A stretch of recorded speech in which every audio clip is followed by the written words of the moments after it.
As writers, we tend to talk a lot about the stories that we write. But as humans, we need to think a lot more about the stories we tell ourselves. I have something to say. Hello, my name is Charlie, and welcome back to my channel. It's been a rough year, or four, or 10. It's been a strange time to be alive, especially in this world where meta-narratives and the stories that we tell ourselves are really taking off, and we're starting to see more and more the impact of the tales that we tell ourselves internally when they get collectivized and weaponized against us. This has been a big problem in our species going all the way back to the beginning. You can see this in the stories that we always used to tell. Back in the early days when we were literally facing monsters, our stories were about monsters. And if you don't think we were literally facing monsters, look up the Eurasian lion. There were beasts roaming the lands that were coming and taking us, and we fought them to extinction, which is, by the way, the story that we tell ourselves. This ability to tell stories is what makes us human. This ability to tell stories is what empowers us to build amazing cities, to go to the moon, to cure disease. Because in telling ourselves these stories, we're able to construct an image of the world that allows us to see it better. It also allows us to create a vision of the world that distorts reality and causes great harm. Now, this is the point in the video where technically I could invoke Godwin's Law and start talking about everything that happened in the 1940s, but I actually want to go back before that. You see, I'm American, and in this country, we've had a long tradition of storytelling which allows us to do terrible, terrible things to other human beings. When the first Europeans arrived, they started spreading stories about cannibals. In fact, the word cannibal was coined to talk about the indigenous people that the Spanish met. There's no evidence of widespread cannibalism. There's no evidence that many of the stories that were told and brought back to Europe were true, but they were so shocking and so horrific, it justified doing terrible things to the people that we found. And, well, unfortunately, a lot of them are still believed to this day. The same thing was true in the United States itself. We initially brought over Africans against their will and called them indentured servants. And this posed a problem in that we would have to eventually let them work towards their freedom. So we told ourselves all manner of dastardly and horrible stories so that we could justify just owning them. We have a very dark history with this kind of storytelling. And it only gets worse once you get to the 1800s and the nationalist projects that swept the world start kicking in. And then in the 1900s, it gets even worse. And then we get the world wars because stories have power. World War I is a story that was fought over narratives. It has no real foundation in any actual conflict. It was just a series of stories that got out of hand and caused a lot of people to die. And I say that flippantly because we need to start undercutting the power that these stories have over our lives. The 2020 election caused a lot of people to have issues, and I don't want to rehash it or go into it, but those stories that were told are being used to institute a new Jim Crow. And that's not an exaggeration. Restrictions on voting, like we haven't seen since the Jim Crow era, are being passed in legislatures throughout the country.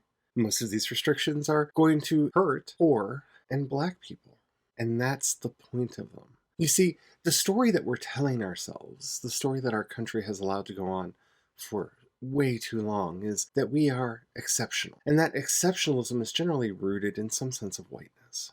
That doesn't make us special. In fact, anytime you tell a story that makes your people, your community, special or privileged above another, you should probably interrogate that, because that's usually propaganda that's there and designed to harm other people.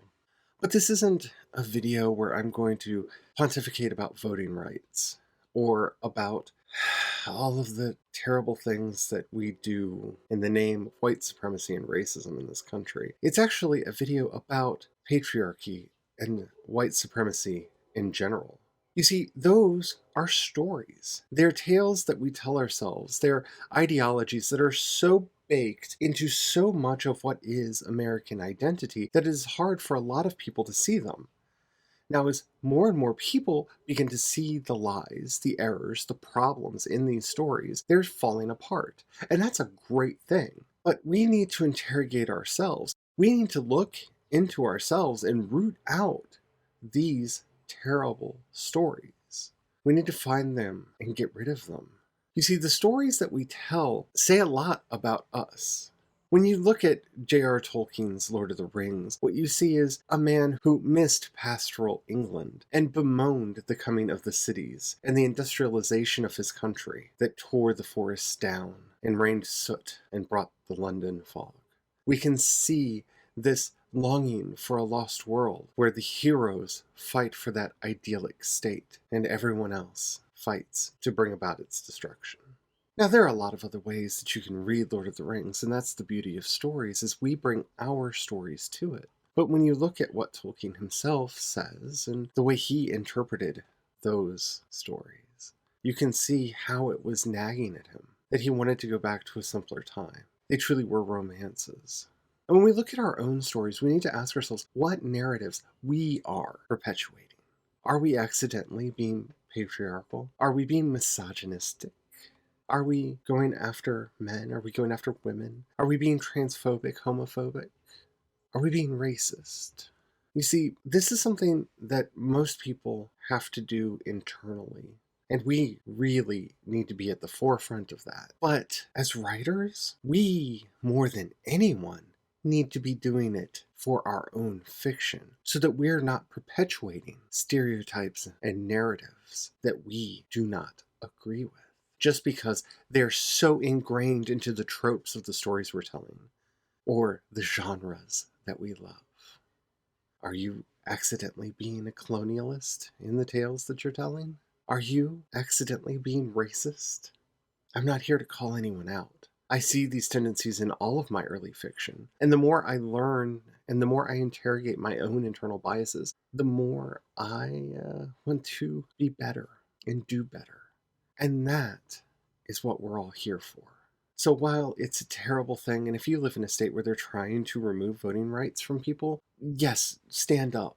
Be as vocal as you can. Try to stop it. But the big problem at the root of all of this is the meta-narrative that one group is superior to another, that one group has all the answers and the other does not.